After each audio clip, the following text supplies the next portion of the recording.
acrylic painting, you've probably already run into some frustrations. Knowing what equipment to buy, paint drying too fast, and paintbrushes that just aren't doing the job.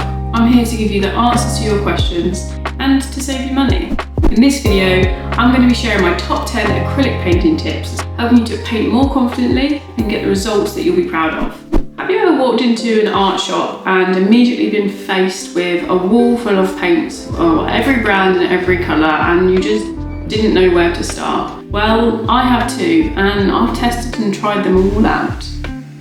So there are three main types of acrylic paint. There's a hobby/craft grade, a student grade, and a professional grade.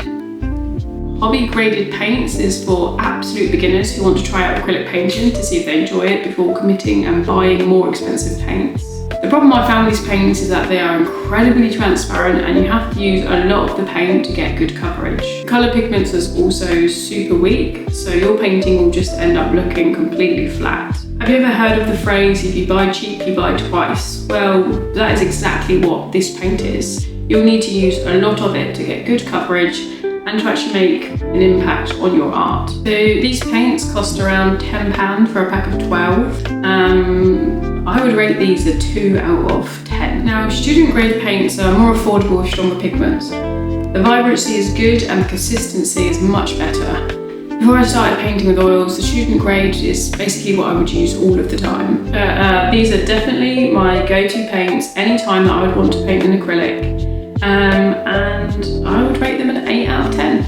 Next up, we've got artist grade, which has a richer pigment and better coverage, but it costs more initially, but obviously in the long run you make your money back because you don't have to buy as much. Pigments are stronger, the colours are richer, and they're much better for blending. Next up are paintbrushes, and they are surprisingly easy to choose from. You can buy them in any arts and crafts store or even online.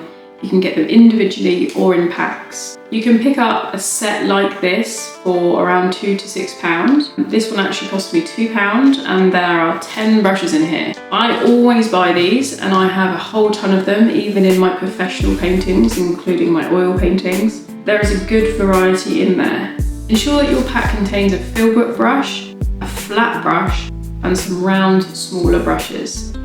This will help you when needing a brush for your coverage all the way to smaller and finer details. Now you're going to need a palette, and I've just about tried and tested every single palette going. Whether this is a plate, a plastic lid, a wooden palette or glass. I made my own DIY palette in the end because it was costing too much and none of them were satisfying me. I managed to make this DIY palette, which I've used now for 3 years, and it only cost me £4 to make, which is essentially a picture frame piece of glass with some tape around the edge and then coloured card on the back. I have a smaller one and I have a much larger one.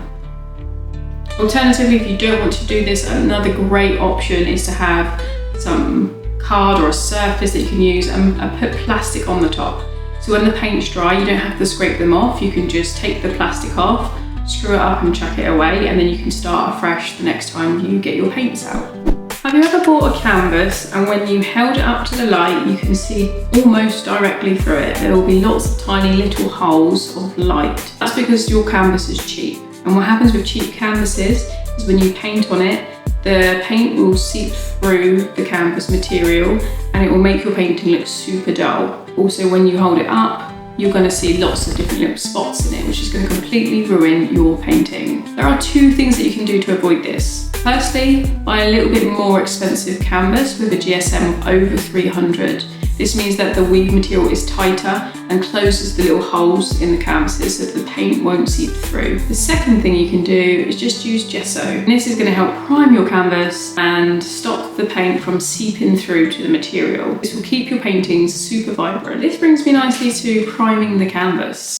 I do this for every single painting, even when I buy professional and quality materials. So what I recommend you doing is getting some gesso. Gesso is relatively inexpensive and it is a primer used to prepare a surface for painting on. It creates a layer that allows acrylics to adhere properly. Gesso is flexible and it dries really quickly. You can just apply some straight from the tube or the tub onto the canvas material and spread it evenly. Allow it to dry over a course of 2 to 5 minutes and you can always rub it back with light sanding, or if you prefer the texture, you can just apply apply a second layer. You don't always need a second layer, it is just optional. If you want more of an earthly undertone, just add some burnt sienna into your mix. Mix it together, apply it to the canvas as normal. When you put paint onto the canvas, the painting is going to show through a lot warmer than if you just put paint on stark white.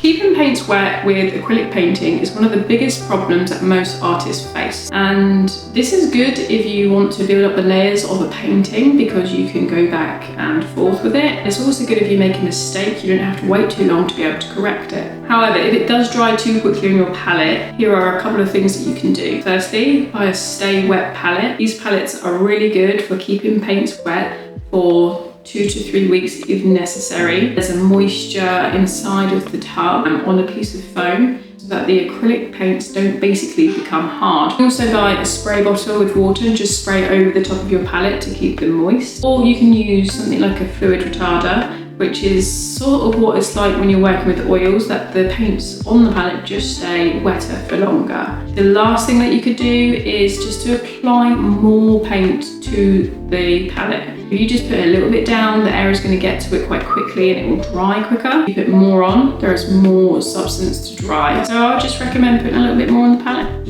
If there's one important thing to take away from this video, is that a little bit of water is a lot of water. When you're mixing water into your paints and you use too much, it can become like a watercolour.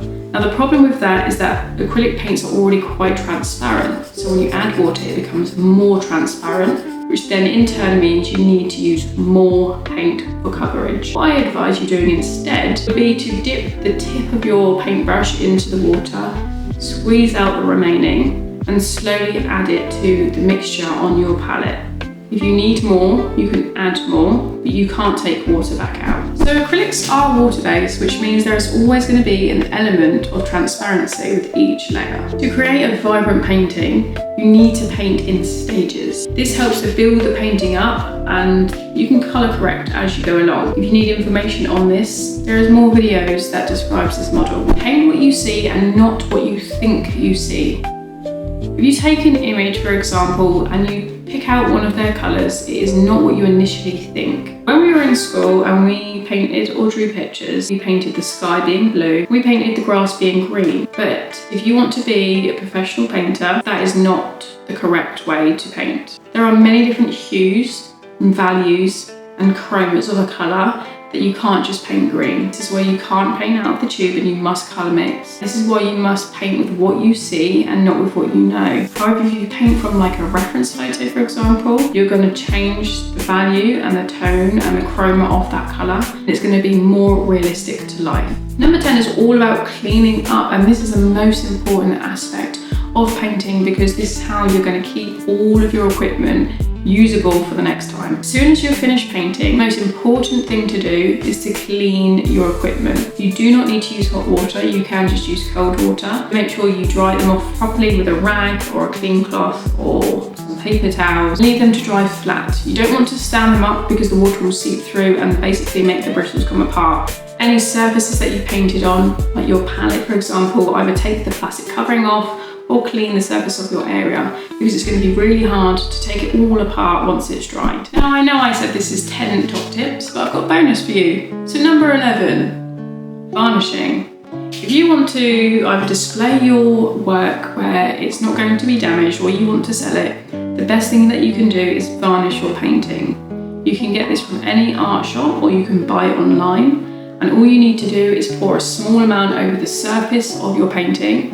And I use a sponge to wipe it across because then that will allow any excess to go into the sponge and you can later on rinse that off. Leave it to dry for 3 to 5 days to be sure.